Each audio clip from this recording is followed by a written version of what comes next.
I vores fremlæggelse her vil vi snakke lidt om Willy Sørensens novelle Soldatens juleaften. Vi vil komme ind på et resumé af novellen, tema, sprog, fortællerforhold og eksistentielle træk. Ja. Novellen den handler om en soldat fra flyvevåbnet, hvor han får ordre for at springe en bombe over for fjenden. Da han falder nedad mod jorden, møder han en flok engle, hvorefter han bliver overtalt til at aflevere bomben til Gud.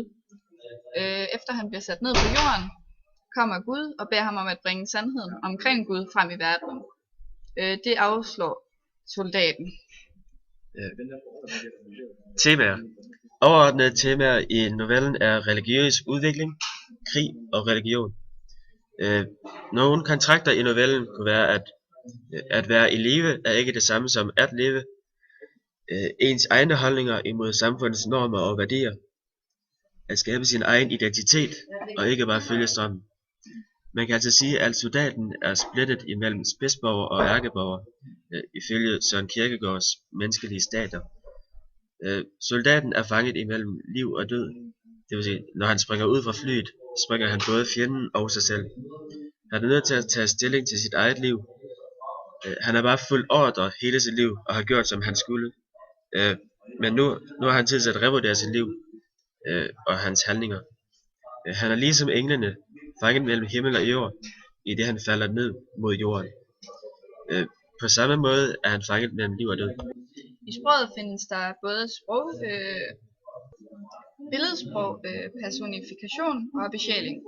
Et eksempel på det er flyvemaskinens mandlige brummende farvel blev snart overdøvet af vinden, der skreg som en ængstelig kvinde, og stjerner, der glippede forskrækket med deres strålende øjne.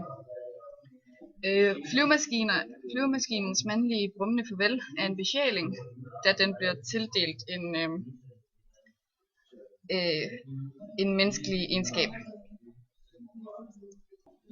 Hvorimod at resten af sætningen, som lyder, blev snart overdøvet af vinden, der skreg som en ængstelig kvinde, og stjernerne glippede forskrækket med deres strålende øjne, er en personifikation, da det er et abstrakt begreb, der får tildelt et menneskelige egenskaber.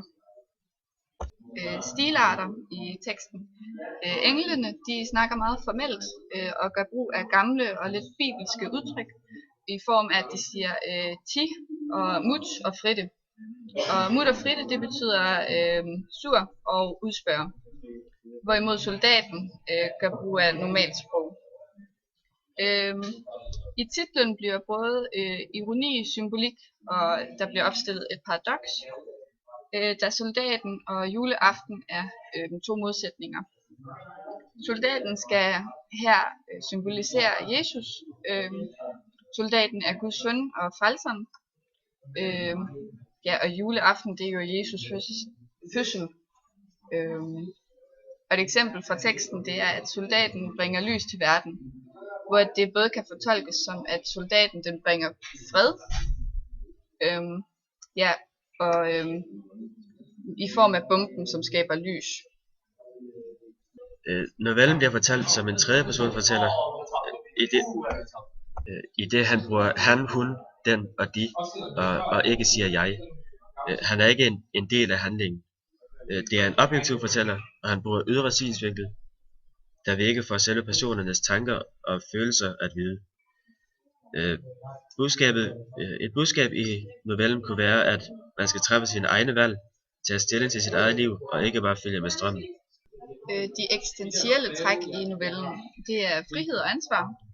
Soldaten får en identitet ved at bryde sin spidsborgerstatus igennem den oplevelse, han får med englene. Men han får dog stadig en angst over at have givet bomben til Gud, i stedet for at have gjort, hvad det var, han fik besked på. Derfor har han udviklet sig fra spidsborger til ærkeborger.